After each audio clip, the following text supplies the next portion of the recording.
And thank you for joining us on this independent off-tube studio commentary. It's the 3 p.m. kickoff at Selhurst Park as Crystal Palace take on Brentford, a London derby, and two sides really desperate for a bit of form. When you look at Palace's last win was at the beginning of November away to Burnley. It really has been precious little for Roy Hodgson's side since then, just a couple of draws and defeats all round. Whereas Brentford, they beat Luton at the start of December and have had 4 straight defeats since then, including a really humbling defeat at home to Wolves. Just after on day after Boxing Day, losing 4-1 at home, and that really was a very disappointing performance from Thomas Frank's side. Palace put up a bit of a fight, but in the end went down 2-1 away to Chelsea in their last game, and Brentford trying to keep possession here in midfield as we get to the first minute under our belt. It's myself, Paul Szczerbakowicz, and John Hogan taking you through the action. John, two sides out of form, but Palace at home will see themselves as favourites potentially. I think when you look at the Crystal Palace team, goalkeeper and right back aside, they're virtually, aren't they? You know, they've got Ayew in there. I like him. Eze, once he's properly fully fit and wound up, and we've seen Olise score some brilliant goals this season.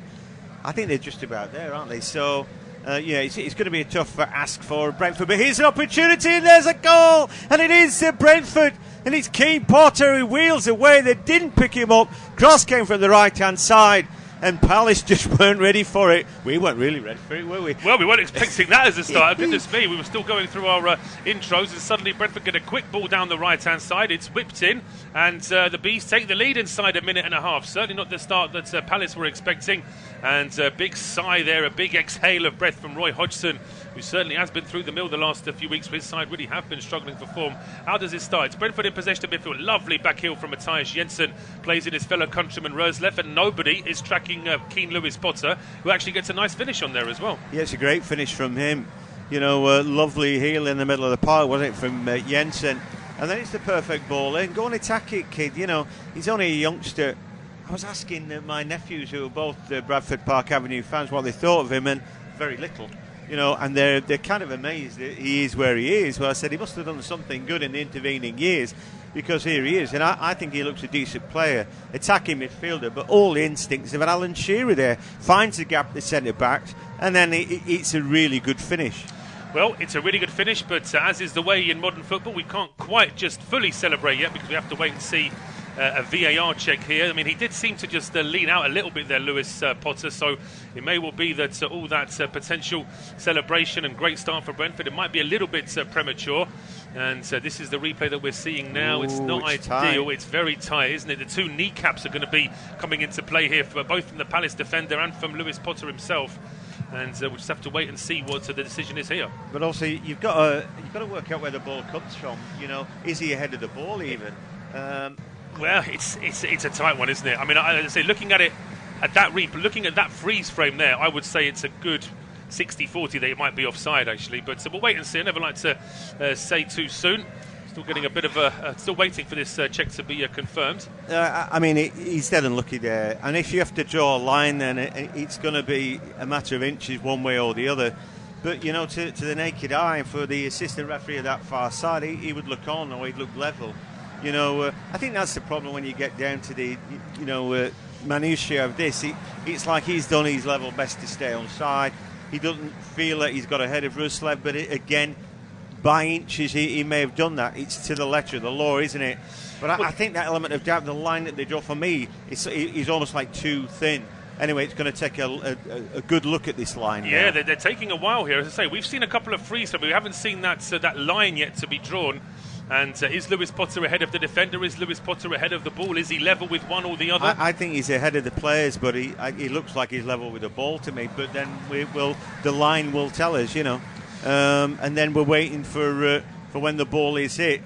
He starts off ahead. Well, looking at that replay, he looks bang on, doesn't he? He looks like he's onside there. I think he checked his run at just the right time. I think he's aware. He's allowed Roerslev just to get beyond him. But it may not be enough, but he definitely slowed up at a point. This is unbelievable. How long does it take? I mean, the goal was scored. We looked at the clock. It was 1 minute and 28 seconds when the goal was scored. We are now getting close to 5 minutes on the clock. If it takes him this long, I mean, I'm like thinking, well, he's level then. You know, if you desperately try to find a way to make him not level, but let's take another look at it. Well, looking at that replay, I would say that Lewis-Potter is level with the defender, and there's no issue at all. But as I say, it is taking an awfully long time for this to be confirmed or not, and we still don't know either way. Is the referee going to hold his hand up to say offside, or is he going to point to the centre circle and say no offside offence? The goal does stand. So we can finally say, literally 4 minutes after the goal hit the back of the net, that the goal stands. But as I say, the VAR check. How is it that when they do UEFA or FIFA competitions, they get that sort of digital image and it's up in like 30 seconds? Why does it take our league so long? I don't know. I mean, it's almost like, right, well, what are the issues here? Where was the ball? You want to see the full frame of it, and we thought it's where the ball was. Then draw a line. It isn't that complicated. Don't bother with your naked eye how it looks, because that's not the issue. Draw your line, get on with it. I think so as well. I mean, I've said we could turn this into a very long VAR right now, but we won't. We'll get back to the action. 6 minutes on the clock now, but at least 4 minutes of injury time to come at the end of this first half, you would imagine. And Palace have got to start making some sort of inroads here, because Brentford made a positive start in that first minute. Then they got a chance to cross it. They scored. And now Palace have got to start getting something on the board. A long ball into the Brentford penalty area. Ayew is there. It's marshalled by Zanka Jorgensen. And then as Roerslev tries to win the ball back, he was tripped by Jordan Ayew. So just to remind you very quickly of the two teams, going to get a chance to do that with the goal going in so quickly. Dean Henderson is in goal for Palace. The back four of Nathaniel Klein, Joachim Andersen, Mark Way and Tyrick Mitchell. Three in midfield, Jefferson Lerma, Chris Richards and Ebere Eze, with Michael Olise, Jordan Ayew and Jean-Philippe Mateta as the three up front. Brentford have Mark Flekken in goal. The back three of Zanka Jorgensen, Nathan Collins and Ethan Pinnock. The two wide men are Mads Roerslev and Sam Ghoddos. The three in midfield are Mathias Jensen, Christian Norgard and Vitaly Janelt, with Johan Wissa and the early goal scorer Keane Lewis-Potter as the two up front, as Brentford were in possession, but a bit of a shank clearance there from Flekken. Palace now back on the ball, and it's a long clearance from Henderson, which reaches Mateta on the halfway line. It's a nice little turn there from Eze as well, just to get away from Janelt and Klein. Over to Olise now as Palace push forward down the right-hand side. Klein has gone on the overlap. His cross charged down there by Ghoddos, but he keeps it in play and rolls it back towards Michael Olise. Still at the edge of the area before a challenge there coming in from Ghoddos, and out for a Palace throw. Never really got to say what I thought about the game, did I? Because it was a goal. I'll tell you what, here's what I would have said. I was going to say, well, I fancy Palace. I still sneakily do, and I think there'll be much better odds now they've gone a goal behind. It's weird though, isn't it? I mean, it was a great footballing move for that first goal. It's really stung them. It's a goal early done. They might win 1-0, Brentford, who knows? I just have a fancy that Palace will have too much for them today. But we'll see now. It's a great start for Brentford. And they needed it, really. There has been a difficult time. It's been a difficult time for both sides. But Brentford, I say, going down 4-1 at home to Wolves. Then the previous game at home was a 2-1 defeat away to Aston Villa. They were very poor at Sheffield United as well, losing that game by a goal. So they were lucky not to finish that game with 10 men as well, after a shocking challenge from Frank Onyeka. But to say, Palace, they've had a couple of very difficult games. They did well away to Manchester City, in fairness. They were 2-0 down in that game, managed to bring it back to 2-2. That was in mid-December. So they're pushing forward here now. Down the left-hand side is Jordan Ayew up against Zanka Jorgensen. That one is put out for a throw. There were no goals, by the way, in any of the other Premier League games. It finished in the early game, Luton 2, Chelsea 3. And it's Nottingham Forest against Manchester United to come in the 5:30 kickoff. Slightly sort of different Christmas and New Year schedule this time round. Just speaking to a few of my colleagues, I think it's the first time in many, many years that we don't have an early start on New Year's Day this year as well. We're really grateful for that. I can stay in bed. I've got a game at 3 o'clock by myself, and I even have a fancy that's going to be difficult enough. This is the first year for Donkey's years. We had a game on Christmas Eve, though, isn't it? So it is, yeah. Although they've already said they won't be doing that next year, I think, because there was quite a few people sort of disappointed about that. It just seems that so many sort of windows for fixtures. You didn't have to have one on Christmas Eve as well. To be honest, I didn't, man. It got me out of the house, so I'm quite pleased with it, really. But anyhow, won't have that next year. Well, in the meantime, Palace now trying to get forward. There's a long ball from a long, long way out. I think it was Anderson from midfield trying to pick out Ayew. He got into the box but couldn't quite take the ball down. Brentford now playing out on the deck here with Jensen. That's a terrible pass back towards his own goal, though. Mateta spotted that and he picks it off. And Eze is now pushing forward for Palace, getting towards the edge of the D. Eze goes for goal. His strike gets a deflection and it's away for a corner kick. But it's that old problem that Brentford have. Most teams have it, but it's just that instinct to try and play out from the back and then go back without even thinking that an opposition player might just pick the ball off you. It was too easy that for Eze, and he shot massive deflection, but he had all the time in the world to pick his spot. I think that was going in had it not been blocked away. First corner kick off the game. It's taken 10 minutes. It's an in-swinger, but it's far too close to Flekken. And a comfortable save there for the Brentford keeper. Just waiting for his teammates to fan out a little bit onto the field. He thought initially about taking it long, but just decides to hold on to it. He bowls it out. It's a really good throw as well to Roerslev on the halfway line, who then is challenged by Ayew, who, as is always his way, will try and appeal. That should be a throw to Palace. The linesman disagrees. Brentford were on the halfway line, but they've chosen to go back to the edge of their own penalty area now. And it's with Nathan Collins, who had a nightmare against his former club Wolves on Wednesday. Pretty much had the telling mistake in 2 of the 4 goals, and didn't do too well with the other 2 either. So we will be hoping to try and get that out of his system as quickly as possible. Yeah, and anybody can have a bad game, and it's funny. But this time of year, games come so quickly that you can put it to bed. Can't just say right, wipe that out the memory banks and go again. But he picked a bad time to have a bad game. You always want to show up well against your former colleagues and say this is what you could have had, and this is what you're missing. But he didn't really get a chance to show that. Although in fairness, he's going to get 2 opportunities fairly quickly, because Brentford play Wolves again on Friday in the FA Cup, and then they play Wolves again at the beginning of February, the middle of February, I should say, in the reverse league. Well, that's sod's law. I think the thing about that I always think about centre backs as well. He's 22. You know, you probably want your centre backs 26 or more, don't you? Anything I think up to about 37, 38, he's fine. Fettel, you learn a lot, don't you, over the years, experience about when to drive for the ball, when to leave it alone, or when to step off and all that. And sometimes you get those better relationships.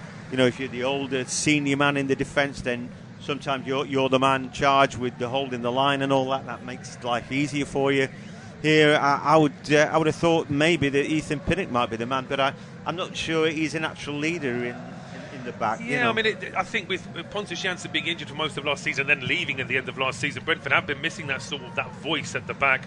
And Ben Mee, I think, probably would have been the natural sort of progression to have as the next sort of club captain, playing out from the back with this experienced defender. But he's had injury problems this season. He's also currently suspended as well. So that was a disgusting challenge from him, by the way. Oh, that wasn't great. No. And as I say, it's been a difficult season for Brentford. As I say, Ivan Toney due to come back in the next couple of weeks, if he ever even plays for Brentford again. He's named about 5 or 6 clubs that he respects in the time he's been off in various podcasts and media appearances. But getting back to action, and now here come Palace down the right hand side with Michael Olise getting towards the edge of there. That's a good ball as well, perhaps just a little bit too deep for anyone to attack it in the box. But Ayew should be able to keep this in play on the left hand side. He puts it in, and it's into the back post, and Palace are level on 13 minutes. Nobody watching Michael Olise. It's just a very simple ball back from Ayew, and it's 1-1.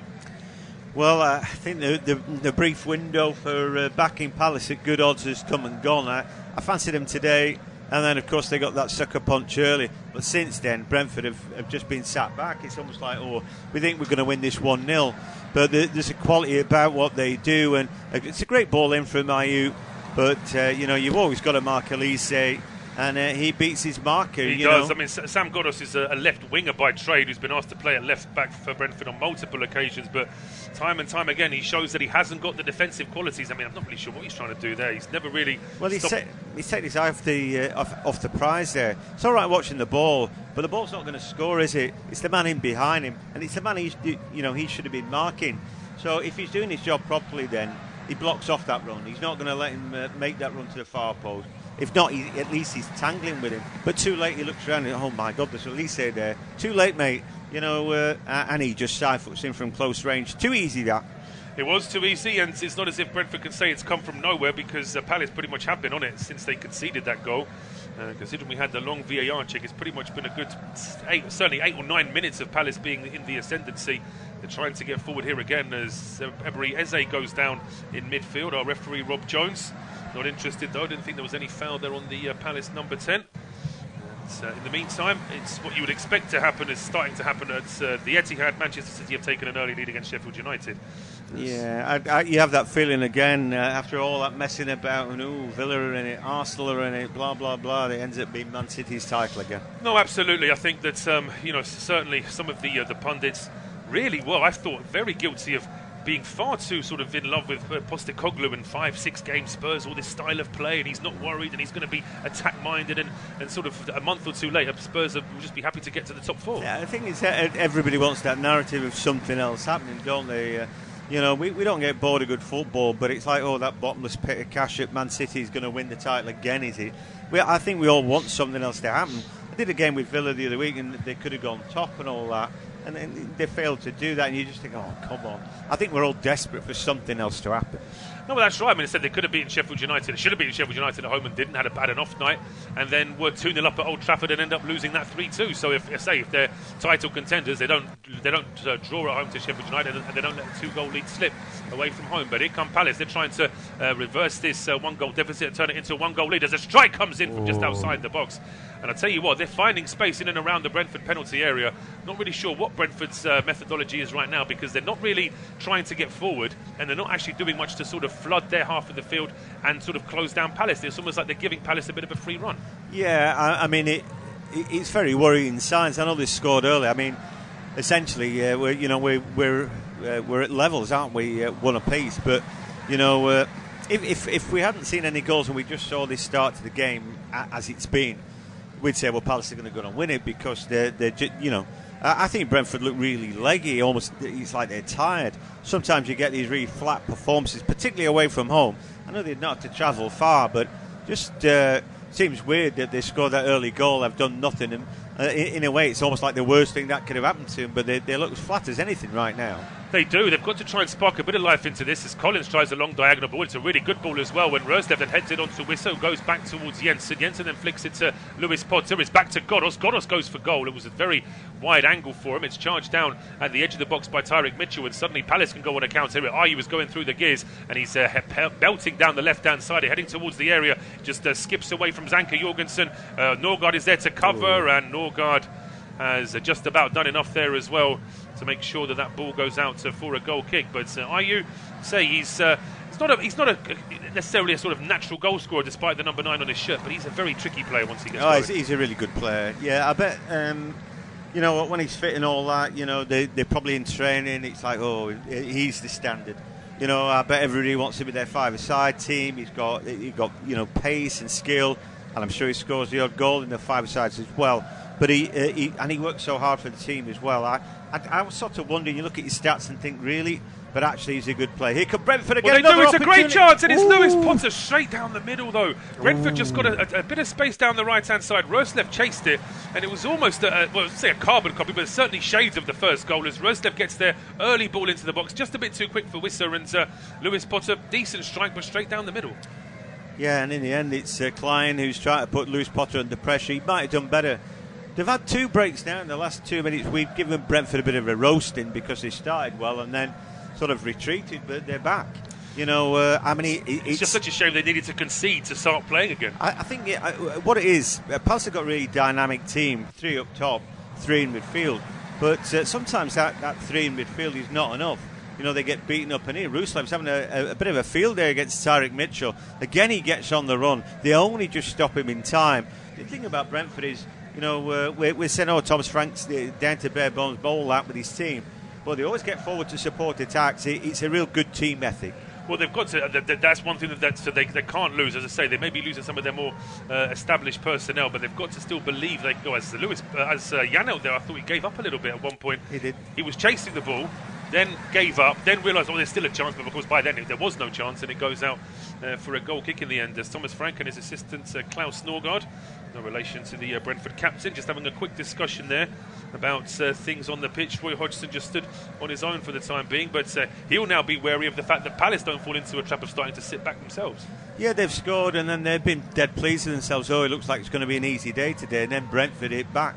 So actually the game's swinging to and fro now. It looks quite a good game, and for Brentford they had the joy of an early goal and then the slap in the face of you're in a game.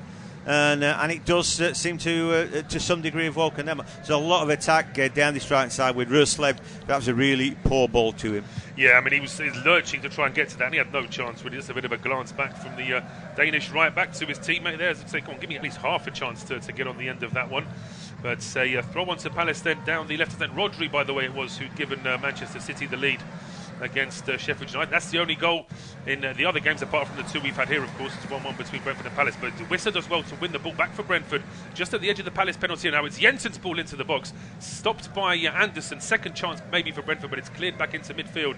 Collins is there. He stepped forward into a slightly sort of a midfield role. Norgard over to Jensen now. Wissa on the overlap to Roerslev. Roerslev tries to get a ball into the box. It's just a little bit too close to Eze. Needed to have a bit of height on that cross, really.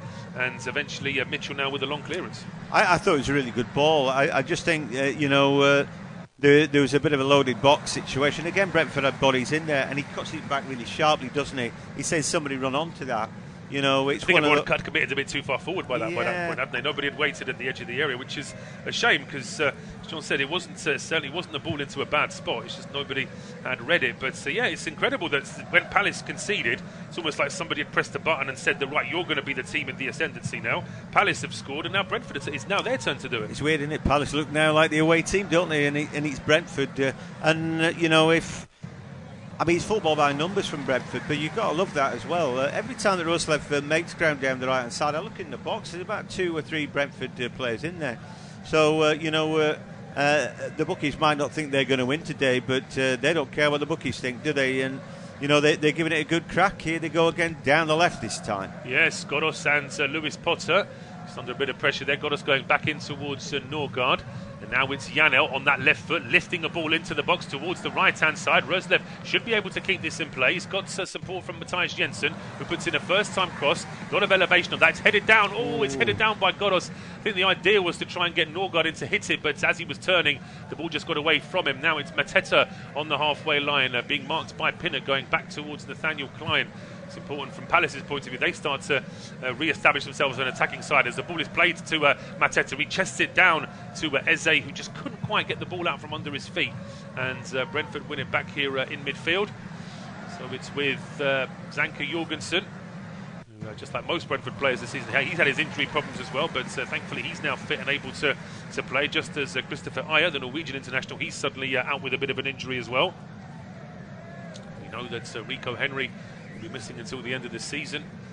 We've got players like Hickey and Mbuma and Sharda who are at least out for another couple of months each. So it's real big dents in that Brentford squad. But then saying that, Palace missing players like Edouard, of course, Johnston, their first choice keeper as well, Joel Ward and Decore are out as well. So there'll be players in there that would be fighting for a first team place, but not to the same extent as Brentford, I don't think. No, I think they've got a lot of the key cogs there. If you've got Eze, you've got Olise, and also Ayew, then I think in that spine of the team. But they're Way and Anderson are great at the back as well for them. Yeah, I think they do well. I think weirdly there's a lot of good Danish players in the Brentford team, but maybe the best Dane out on the pitch is Joachim Andersen. I really rate him, But it's been a good start to the game. I mean, they're two very different teams, aren't they?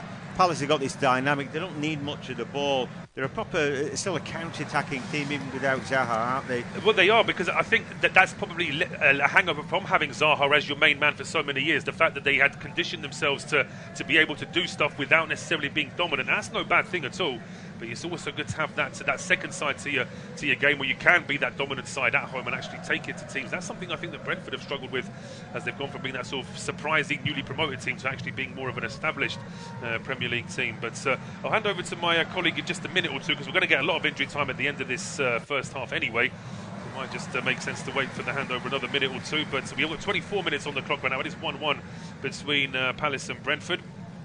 It is Mateta over towards the right-hand side now for Olise, heading towards the penalty area. Gives it in towards Eze, who's brought down. That's got to be a foul. The referee's telling him to get up. I must admit that I'm not really sure how Eze would fall in that position without actually being fouled. He has no reason to want to draw a free kick. He would have preferred to have stayed on his feet. Well, I don't dare talk about the referee, really, because I'd end up telling you what I think about him. The last time I did a game with Rob Jones, I marked him 3 out of 10. So I don't have any high hopes for him, and I don't even think he's the worst. I think John Brooks is the worst referee in the Premier League at the minute. But anyway, well, that's a topic for our next real break in play. Who's the worst referee in the Premier League?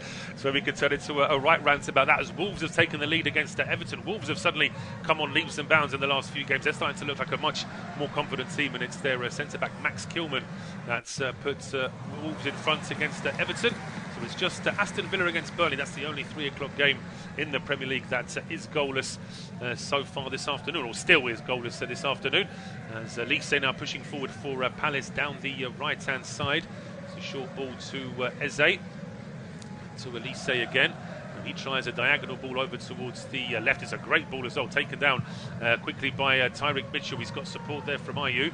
And Mitchell again at the edge of the area, just checking and going back towards Jordan Ayew. Lifts that ball into the box. It's flicked up in the air by Mateta, but it's not enough on that for that to be a shot, really. I think he was trying to get another teammate in, but that's easily saved by Flekken. And we are at 25.5 minutes now. It is Palace 1, Brentford 1, and it will be John Hogan to take us through to half-time.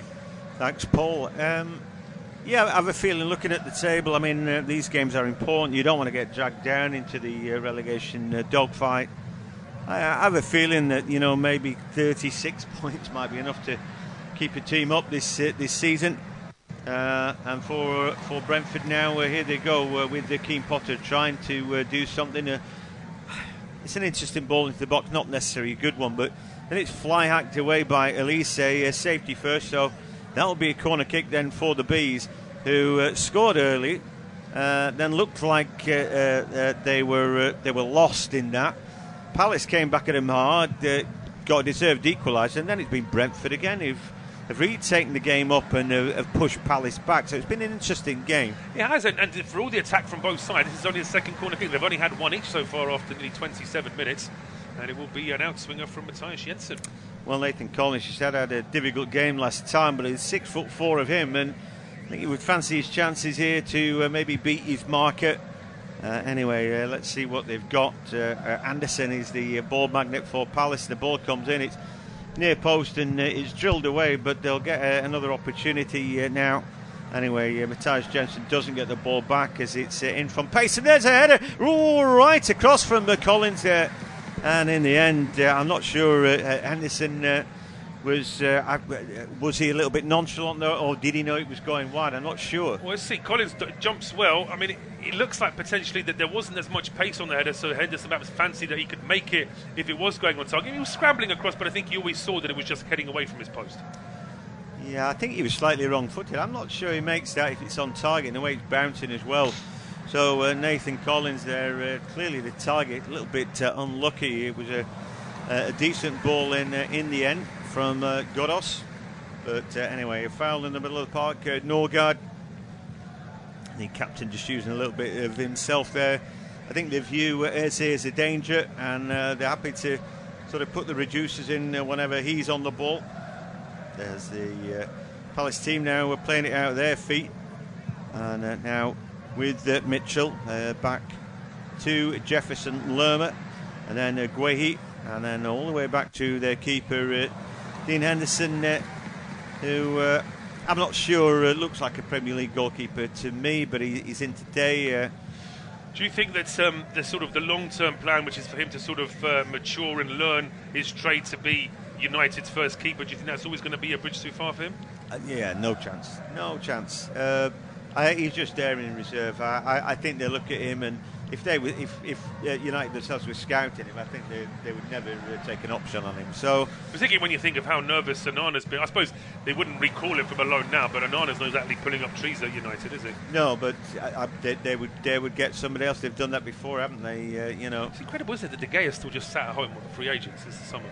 The fact that nobody's coming from, or the fact that he's just expecting his previous salary to be matched, and nobody's coming for him at that sort of money. Yeah, it is a little bit weird, but makes you wonder about the money in the game. You'd have assumed that he'd be in Saudi Arabia or something like that, picking up that kind of money. They want that kind of player with that kind of profile, don't they? But nobody's gone near him, so it is a bit weird. I'm sure he's got enough money, mind you, anyway. As we see there, Mark Bright, the Palace Director of Football, next to him, the Palace co-chairman, Steve Parish. They'll be pretty, I'd say they'll probably be a little bit sort of worried about this game, because Palace look like the side that were on top, having conceded, then equalised. And the last few minutes, things have got sort of evened out a little bit, but there's still not really any kind of sustained attack from the home side. No, here they go, ball into the box for Lerma. And then Ayew is tangled with, Zanka goes down and he's having a moan at him. VAR may sort it out. For the moment, he's still down on the deck. Palace haven't put the ball out as Lerma goes on the attack. If they lose it now, they might be sorry for that. But eventually the ball goes all the way back. Now, it's a bit pointless, but I guess, I mean, if he's injured, he's injured. But let's take a look. Is there a case to answer VAR? I don't think so. Well, I tell you what, I mean, Zanka is really unhappy with Ayew as well. I mean, Ayew's barely had time to hit the deck, and Zanka's already standing over him, really telling off. I mean, he does catch him there, and I think it might just be that Ayew just rolls on his ankle. It may not be that he's trying to draw a penalty. It could just be that he's been caught while two players have fairly gone for the ball, and then he's rolled his ankle, and that's it. Although I didn't really see much of an appeal there, and he's certainly not sort of furious at the referee now for not giving him a penalty. So it might just be that Zanka was just sort of covering his bases there by really having a go at him. Yeah, there's a lot of gamesmanship in that, I feel, but he probably just, like you said, rolled his ankle rather than any great contact between the two. Zanka took that as his gamesmanship, and he's trying to cod the referee into a penalty. But these things happen anyway. He's still chuntering under his breath, Zanka Jorgensen, but here come Palace now. Great chest there by Olise. He's a wonderful player to watch. I think, France always seem to have a strong hand when it comes to the major tournaments, and I think he'll be playing a big part with Mbappe for probably for years to come for them. And Griezmann, who never ceases to amaze me when I watch him. He's been brilliant this season anyway. Here now is Ayew, but he steps into the challenge of Roerslev, who tickles the ball away from him.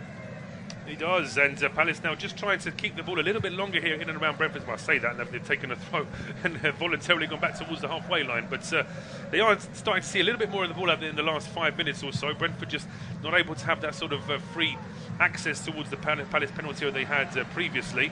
But it has been a better and more open game than I was expecting. I did think it was going to be a very tight old affair with a lot of sort of midfield crunching tackles and not much happening in front of goal. There have been a load of clear-cut chances, but the game's flowed better than I think both of us were expecting. Yeah, I think so. I think Palace, it's weird, but the 4-3-3, it clears out a lot.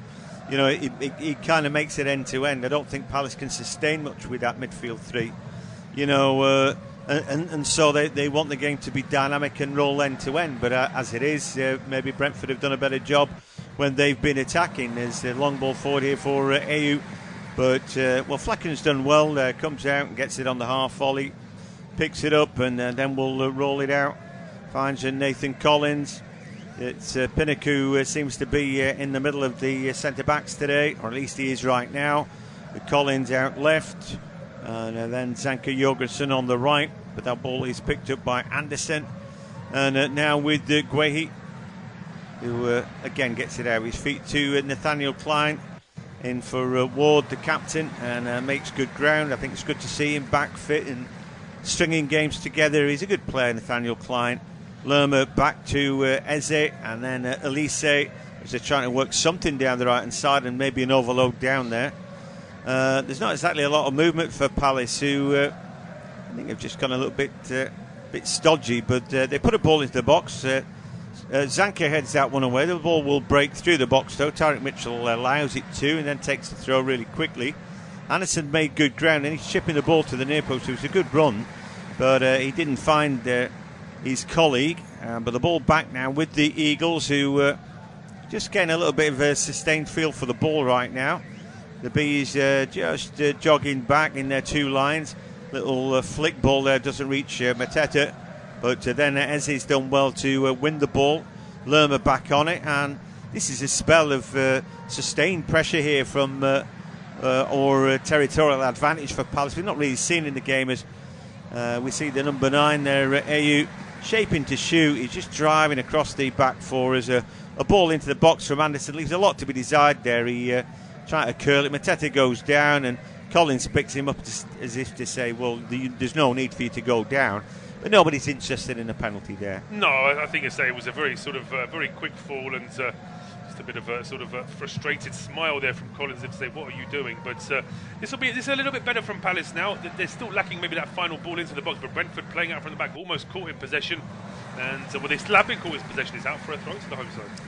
Yeah, so they've just had the last 5 minutes. They haven't done an awful lot with it, Palace, but anyway, they'll be happy that they're not defending, because they haven't done that particularly well today. Particularly Tyrick Mitchell, who I've been a little bit disappointed with this season. I've often thought he's a player who takes a lot of getting around, but maybe because he's up against a wing back today, Roerslev, who's getting a good run on him, he's not been able to close him down. Anyway, the ball into the box, he leaves a lot to be desired. Flekken comes and it's a bit of butterfingers. He sort of drops it in front of himself, but there's no great harm, and he can then just roll the ball out to Jorgensen, who is under no pressure. And subsequently he can find a good ball. Visser had gone a little bit deeper to pick it up. He's got the overlap down the left of Goros. Janelt comes a bit deeper, and again Brentford now getting a feel of the ball. The game's just gone from sort of a Premier League pace to sort of something a bit more European at the minute. Anyway, quick, slow perhaps, as Jensen gets rid of it to Roerslev. This time he's got Mitchell in behind him, pressing him, making sure he can't make that move. Anyway, a long ball forward here, but it's a poor one under Lerma. Had done some good defending there on his opposite number, Mathias Jensen, and the ball just bobbles out.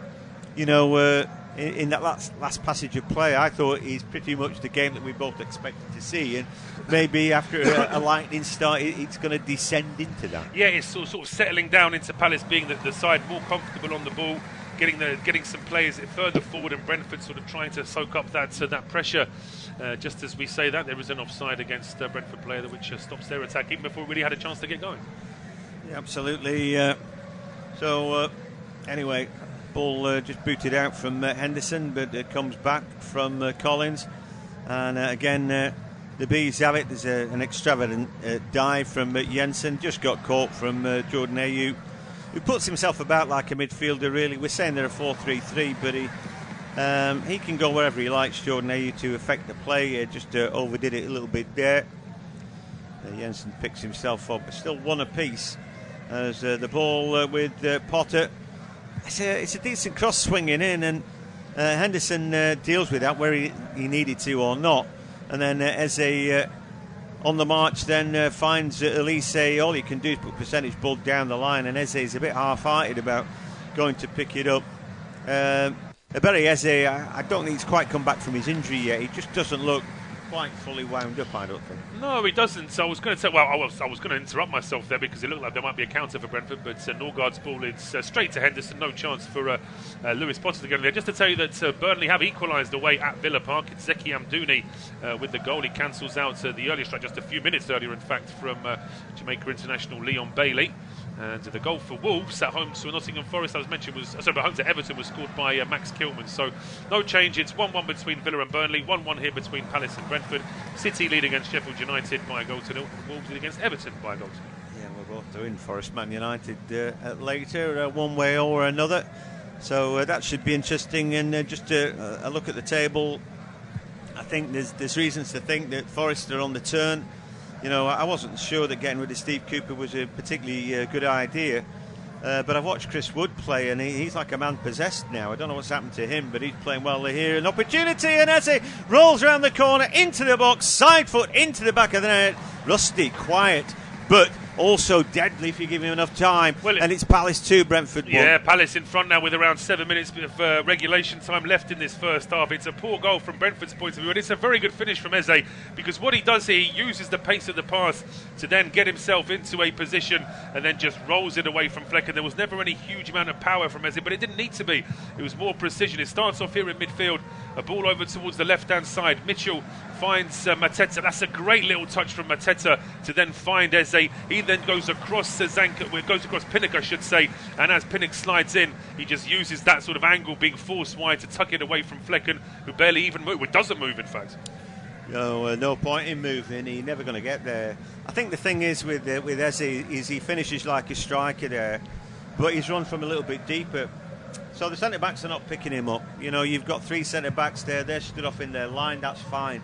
But one of the midfielders then has got to sort of have an eye open and say, well, again, the ball's not going to score the goal. The player is, and he should be marked at that point. But he doesn't. He just strides in. And of course, he's got that little bit of a burst of pace then. Nobody's with him to stop him or make him check his stride or anything like that. He runs in, he gets a good touch and then he just scoops it in left-footed. It's almost like passing it into the back of the net. But he'd been quiet. But we saw with a shot early on that was blocked away that you just give him that little bit of time, he's going to kill you. Yeah, and they gave him a little bit of time, and Brentford were killed by that particular move. Palace now 2-1 up with around 5 minutes to go plus injury time. I mean, that's the thing about Crystal Palace as well. It's the dynamic of their team where they don't need a lot of the ball, do they? They just need those little moments and for things to click. Obviously, if they can get their fair share of possession and territory, then like any other team, they can unpick a lock. But maybe Brentford just sitting back a little bit there and thinking when you've got all those numbers back, you've got your job done. We've got a bank of 3 and we've got all our midfielders, and they were all in a line, but he was sort of playing in the middle of that, and he was by himself. Anyway, here an opportunity to put Henderson under pressure, but he digs the ball out. Comes off the back of Olise, but then it's the one high up the field. Here come Palace again. They've got 3 against 3 if they can use the ball. Now 4 against 4, but eventually all those Brentford players come streaming back and they get bodies behind the ball. Olise shifts it away from the first. He's looking for a strike, and I saw that wonderful goal against Luton that he scored when he picked up the halfway line. Shade to that, but his shot blocked this time. So, they can score goals from next to nothing, really. Olise, Eze, and that's what they bring to the party. Well, they've scored 2 in this half. It's Crystal Palace 2, Brentford 1. And one of the Bees players is down, just feeling his was that right heel at the minute? I'm not sure. Anyway, I'm sure Roy Hodgson will be feeling a little bit better about himself. A difficult start to the game after Thomas Frank's team grabbed a goal. Palace quite rightly got back in there. They deserved the equaliser, but then it was a bit of a stalemate before that last goal. There was, and I just think that Brentford will be frustrated about they didn't try just a little bit harder to keep that momentum that they had after Palace's equaliser. Now they've got a bit of a break in play while the Brentford man is being checked over. We could see Thomas Frank having a quick word with Sam Ghoddos. I mean, he might need more than a quick word with him, because, as I say, Ghoddos isn't really getting it done in attack or in defence for Brentford in this game. Well, they're just showing us the goals now, although it took a long time to sort out. Keane Lewis-Potter was onside for his goal. And then some bad or poor marking, really, from Ghoddos, allowed Olise round the back. And then the next thing again, the Bees fall asleep, which allows Eze to dart into the box. 2 touches, 1 to control and 1 to flick it into the back of the net, have given Palace the lead. They have indeed. Speaking of giving someone the lead, that's exactly what Moussa Diaby has done, because with just a few minutes to go in the first half at Villa Park, Villa are now 2-1 up against Burnley. Villa were up, Burnley equalised, but now the home side are back in front again. Yeah, Brentford are going to have to be careful. Like I said, they don't get dragged into the relegation dogfight. I don't think Everton will be there at the death. They, if you had not taken points off them, I think they'd be really comfortable, wouldn't they? Well, they would, but then would they have had that additional sort of fire in their belly? Because, I mean, the form, apart from that first defeat at home to Man United on I think the first game back after the points deduction, since then they've played really, really well, and arguably it's because of the points deduction they've been sort of motivated to do. Now, it might have galvanised them, but it might not. They might just happen to be an okay team, and Dash getting a tune. I don't really rate the strikers, though, behind the fellow who's always injured. What's his face? But Calvert-Lewin. Calvert-Lewin, that's the one. Yeah, better. I know what you mean. There's a lot of running, but not much sort of end product, really, isn't there? No, not really. Luton have improved a lot, and I think Burnley have as well. Well, they all have. As I say, around a month ago, I wouldn't have said Brentford are in any trouble at all. But now, if you look at the table, they are 4 points clear of relegation. And if they carry on picking up as few points as they have been doing over the past 6-7 weeks, then they'll be very much in that relegation fight. It's right, nobody's immune, are they? And I think we'd already pretty much said to ourselves, all the teams going down have been the teams that went up this season. I don't think there's much help for the Blades, even though Wilder seems to be doing a tad better with them. But anyway, we'll see. Vincent Kompany, I think, is a really good manager. He took a disparate bunch of Burnley players and moulded them into a championship team last season. And then this season, they took away a lot of the good players that got them up. The likes of Maatsen and Nathan Teller, and he didn't even have those guys. So I think it was been doubly difficult for him. But again, he seems to be getting a tune out of Burnley anyway. They're losing today. Here, Roerslev into the box he goes, but he can't get any kind of touch. It's a poor touch that from Roerslev. He's got Jensen just coming to the side of him. He should look to try and touch it down to Jensen rather than just sort of stabbing the ball towards the 6-yard box when there's not really any teammate going to get close to that.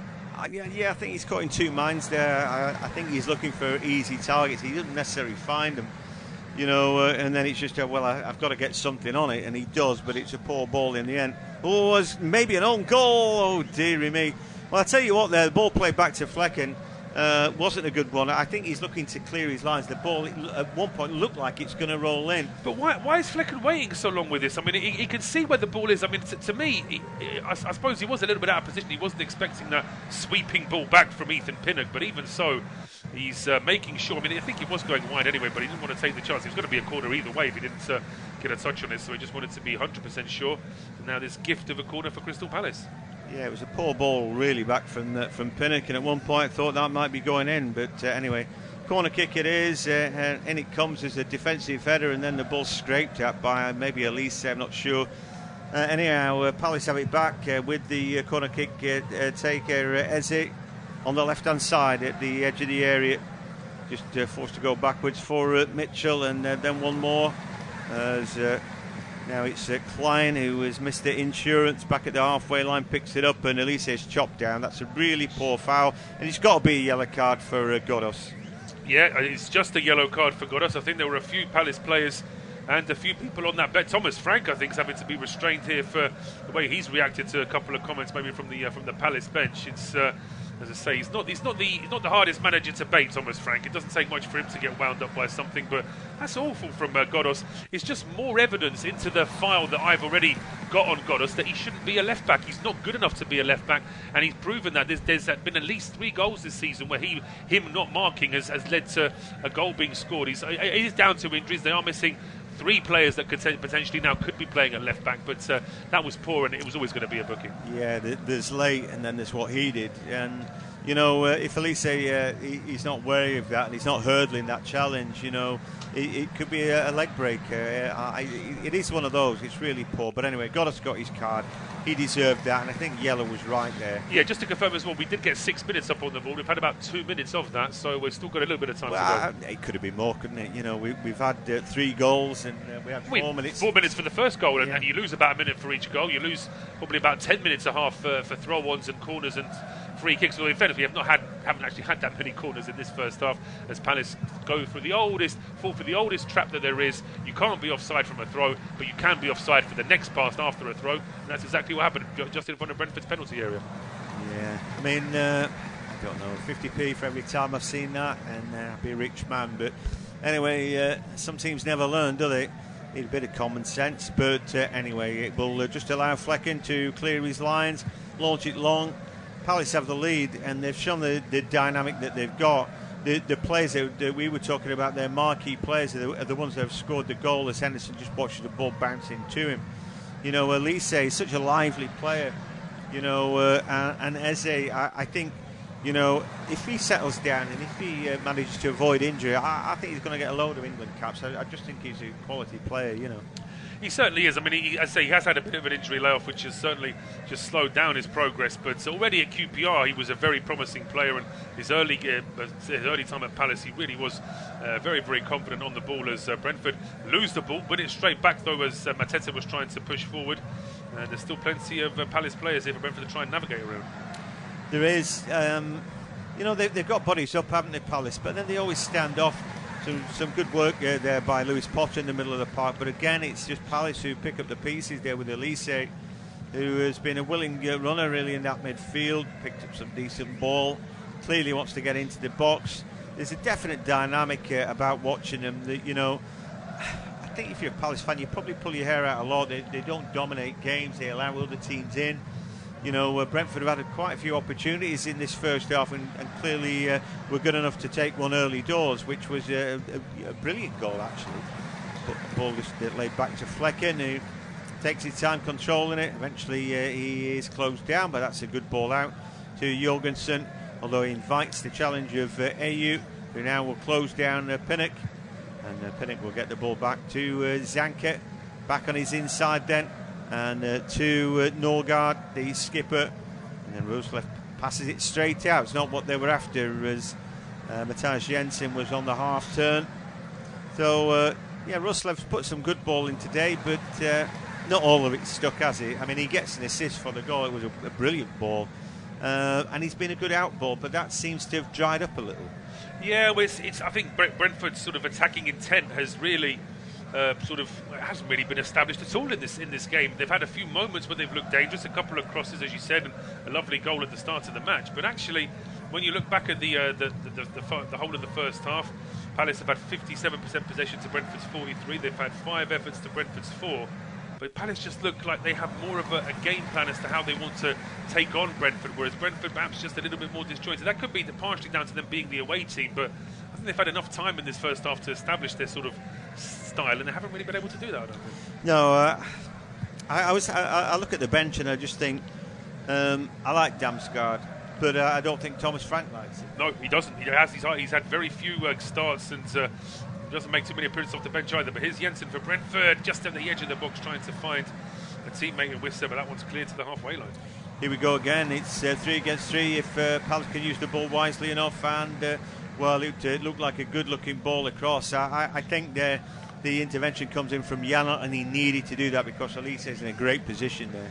Yeah, Janelt makes the interception there. Has to do that, as you say. Couldn't really avoid giving away the corner. It's still the lesser of two evils with the Palace player lurking at the edge of the box. So make sure it does go out for a corner.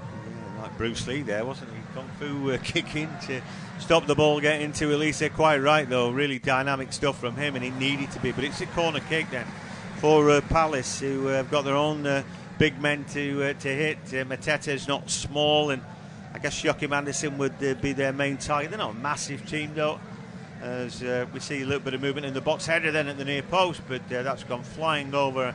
I think that will be a goal kick. And half time. referees call it for half time. So it is Crystal Palace 2, Brentford 1 at the break.